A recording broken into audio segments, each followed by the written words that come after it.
HmTv matters.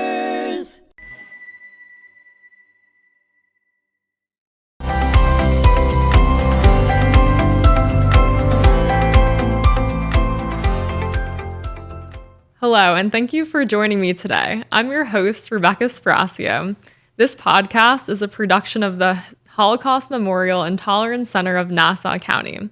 On today's episode of Inheriting Memory on hmTv, my special guest, Degi Ruben, a friend of my family, will join me for a conversation about being a third-generation Holocaust survivor. Hi, Degi. Welcome to the podcast. It's a pleasure having you on. And I just wanted to start with a brief introduction. Can you just tell me a little bit about yourself, and then we'll get into the questions? Sure. I should probably start out by saying, so Degi is actually a nickname for my full name, Deganit, because I was actually born in Israel. Both my parents are American. My mother is a second generation survivor. And so that kind of explains my name. We moved back to the States when I was about 3. And my parents are both from Brooklyn, New York. But when I was about 3 and we came back to the States, they moved to Savannah, Georgia, which is where I grew up. And then I left for college back to New York, lived there for about 8 years. And then eventually met my husband, had my oldest daughter, and then we moved back to Savannah. And that's where I've been living since. First, we're going to talk a little bit about growing up in a second generation household. And you mentioned specifically to me that your connection to the Holocaust is through your mother. What was it like growing up as the child of a second generation survivor?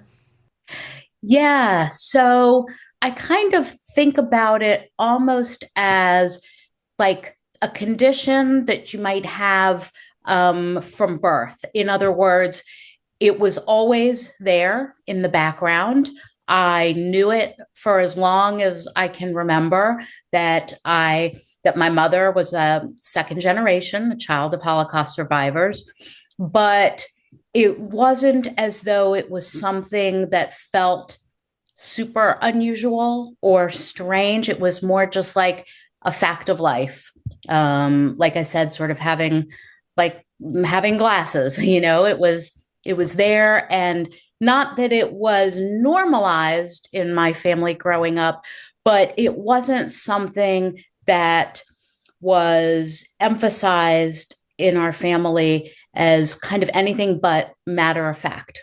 Just sort of a part of what our lives were. And how did your mom's upbringing under her survivor parents shape her parenting style? Would she often talk about what that was like? Yes. I'll explain her. So her mother passed away when she was 11 from actually Camp Holocaust related an illness. So my mother really for a number of years was kind of raised by her father, and then she had an older brother. And from what she has told me, she really almost took over the mother role. She cooked for them even at a young age, did a lot of household chores, and really had to be very maternal.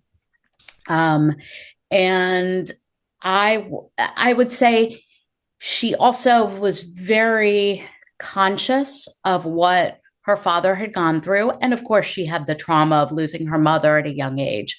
And I think that made her she was very respectful. She always, just talked to me and my brother growing up about how there are certain things she would never have said to her father that maybe my brother and I didn't follow so well.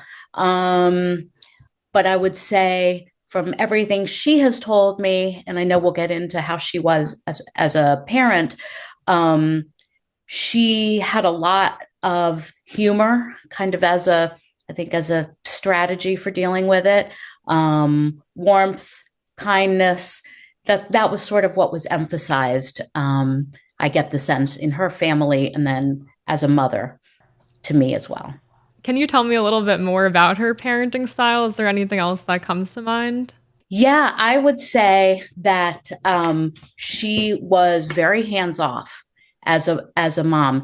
I sometimes have thought that maybe having gone through the trauma of being raised by Holocaust survivors and then just her father, um, that she very likely might have said to herself, you know, the worst has already happened. The worst happened to my parents, and you know, anything short of that is fine. And I think she just had a lot of faith and a lot of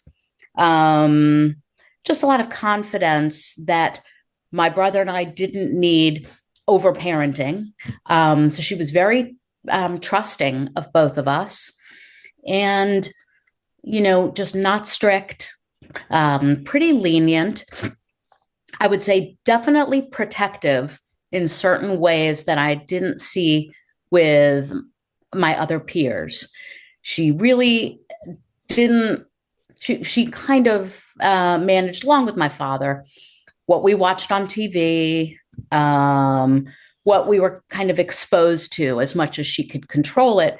But at the same time, as we got older, my friends' parents who were, you know, would make them have a curfew and do all these, you know, sort of stringent things. She was sort of like, no, I trust you, and I have faith that you'll do the right thing. You know, you'll be respectful and you'll trust our rules.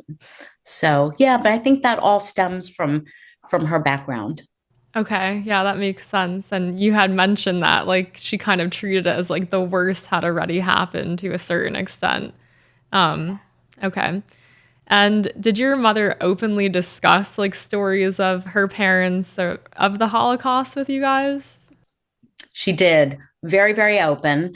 And actually, what she has done for her whole life is Jewish education, including Holocaust education.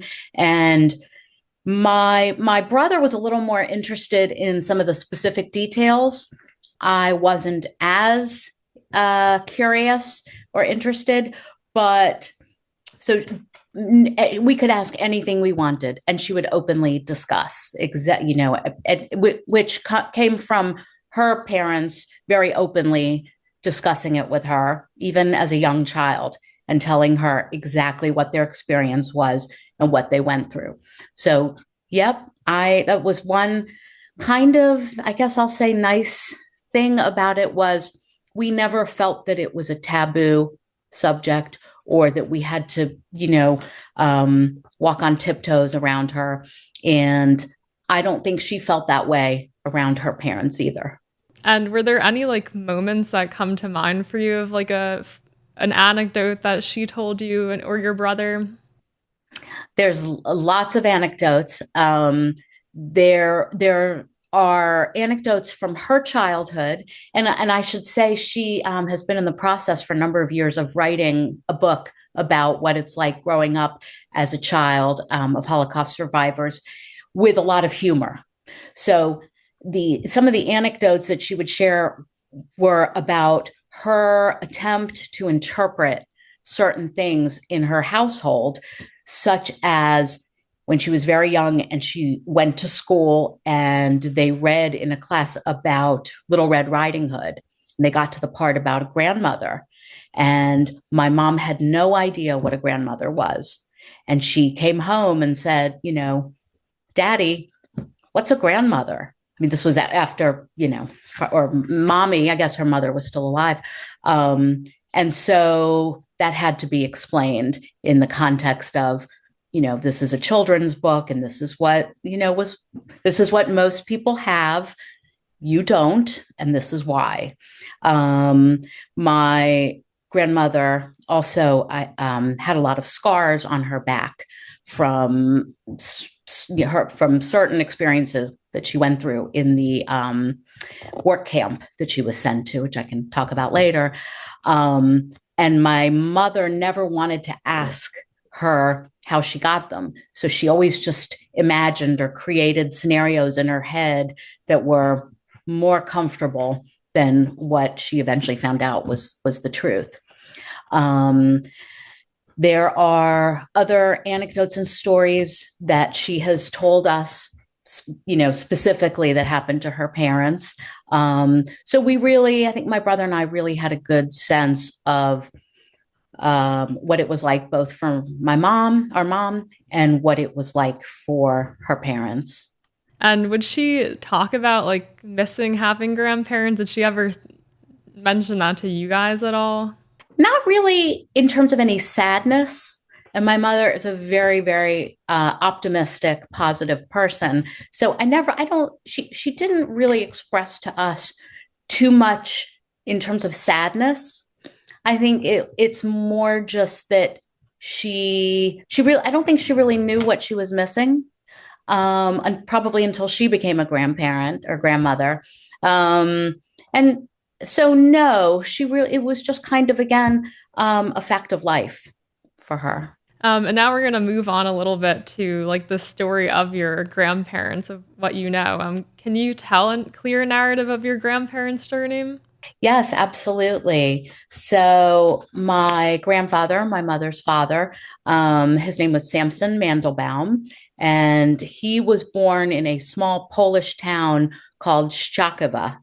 Hopefully I pronounced that correctly, in 1918. And he had an older sister, Helena, and then another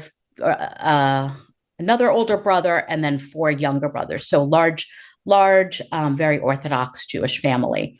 So when the war broke out, the family was separated, and his parents were killed, I believe, I think it was Auschwitz, or Chelmno. Might have to confirm that.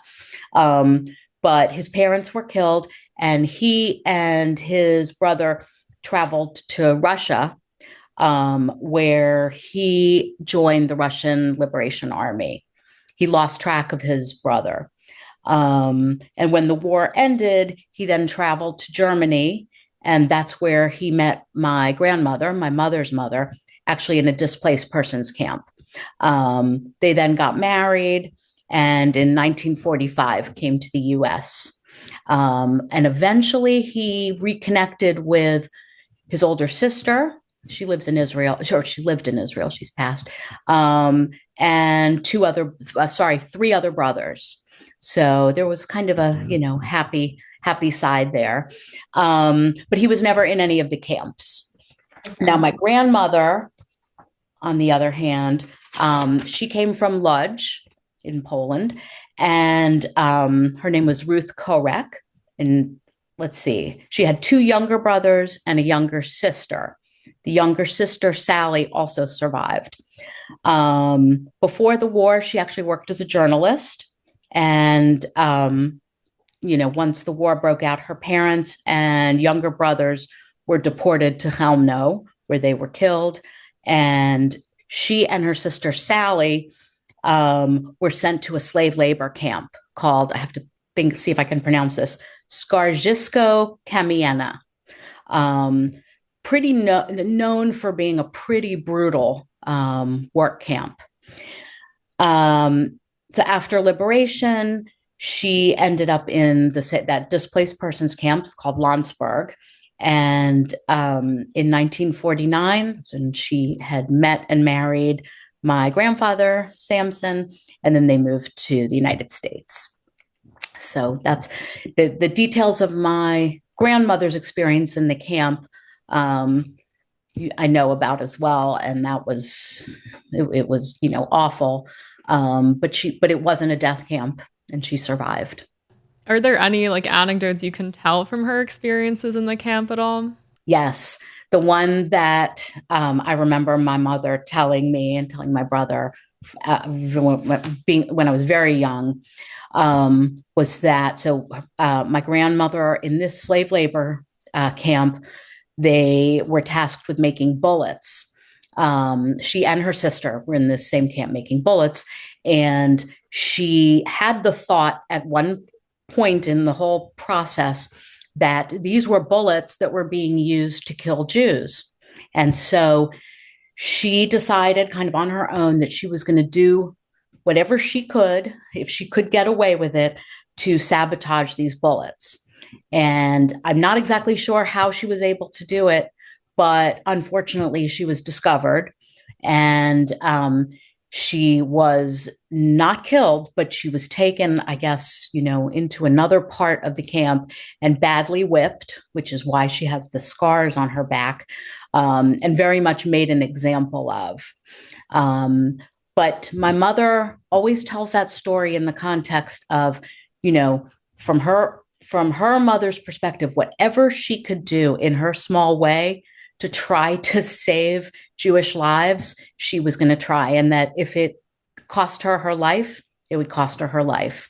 But I know also that she and her sister would talk about how, their job was to survive and to get out of there. And, immediately having to get married, have children, and to not be defined or debilitated by that experience. So it's always, it's a very sad story and upsetting what happened to her, but of course, positive in the end. She sounds like such a courageous woman. That's such a courageous act to take in those circumstances. And it's inspiring the way that she had framed the experience with her sister. I'm sure that could have led to survival, like the mental strength to say, like, we need to survive. So that absolutely. And I was very lucky to know her sister. We called her Aunt Sally, and she lived a full life into old age. What happened with my grandmother was that in that slave labor camp, because of making the bullets, I guess they were exposed to a lot of what's called picric acid, and that can really eat away at your stomach. And apparently when they were liberated, and my mother later, decades later, made contact with some other survivors.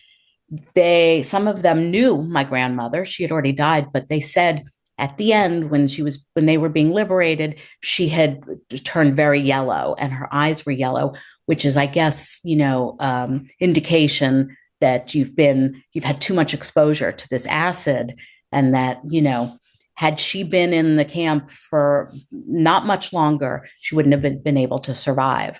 So that is eventually how she died, from stomach cancer, stomach issues. But, thank God she did survive, and that's why we're here. And what did your Aunt Sally end up doing with her life after? Like how, or also Aunt Sally, but also your grandmother, like what was rebuilding their lives like after the Holocaust? Yes. So not that I knew my Aunt Sally all that well, because by the time I was born, or I guess at 3, we had moved to Savannah, and everybody else was in New York. But she lived a long, productive life. She got married. Her husband was not a survivor. They had 2 boys, and the boys now have grandchildren. And my memory of her is just as kind of glamorous and a smoker, but she had that Hollywood sort of 1940s feel. And I would have never known that she was a survivor, except that she, like most of my mother's family, was also open about her experience. And she was very close to my mother and my uncle. And she just, I think, I don't know the circumstances of her getting to the US. I don't think she was in the same displaced persons camp, but she remained a close part of the family. And I know my mother was so fortunate to grow up, with her mother's sister right there. So that was nice. What was it like for your grandmother, like after the Holocaust? How did she and your grandfather like build their lives together? Yeah, from what my mother's told me, she, I think like a lot of survivors, came to the US and just wanted to put all of that trauma behind them as much as they could. She had worked as a journalist before the war, and then she was an editor of the paper that the DP camp put out. And my mother said as soon as she felt comfortable enough with her English and confident, she became immediately involved in the school's PTO and parent teacher organization, and then became president of it. So she definitely wanted to continue to be productive, be involved in her children's lives. My grandfather, I think that they really had just a really as good a life as you can, having gone through all of that, and provided my mother and her brother with, just as normal as could be of a childhood. But my mother said, she was always aware of my grandmother's poor health and that she was very skinny. And, again, my mother had little hints here and there, and she knew certain things. So it was always, there as a reminder. But my mother had a happy childhood and, teen life, and as much as she could be normal, she was. And you mentioned that your mother would make up stories about the scars on your grandmother's back. Has she ever shared the types of imaginings that she would have with you and the types of things that went through her mind? I think I know there's another funny one.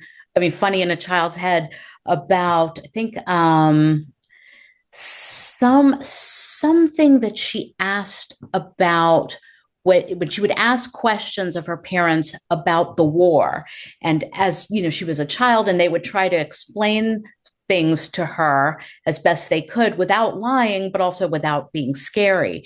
And I know she talks about how when they described, the German army, or anything to do with the battlefield, in her mind, it was very much like toy soldiers, and she always talks about how she couldn't really picture grown men doing these things. It just seemed like it was, a movie or something you'd see on TV. So I think she probably tried to understand it in her mind as much as a child can, but still minimizing anything that was sort of scary or too much for her age. And I'm not sure she told us so many very specific stories, but, they all sort of had that element of fantasy, but truth, and a child trying to make sense of it all without having to really probe too much into her parents' past, knowing that it was still a, fundamentally scary, bad thing, if that makes sense. Yeah, that makes sense. It sounds like she understood the emotional weight that came with the trauma that her parents experienced and felt that weight in her own way. So we're going to wrap up this first episode here. And then in the next episode, we're going to talk about the impact that this had on you. We'll be right back in our next episode.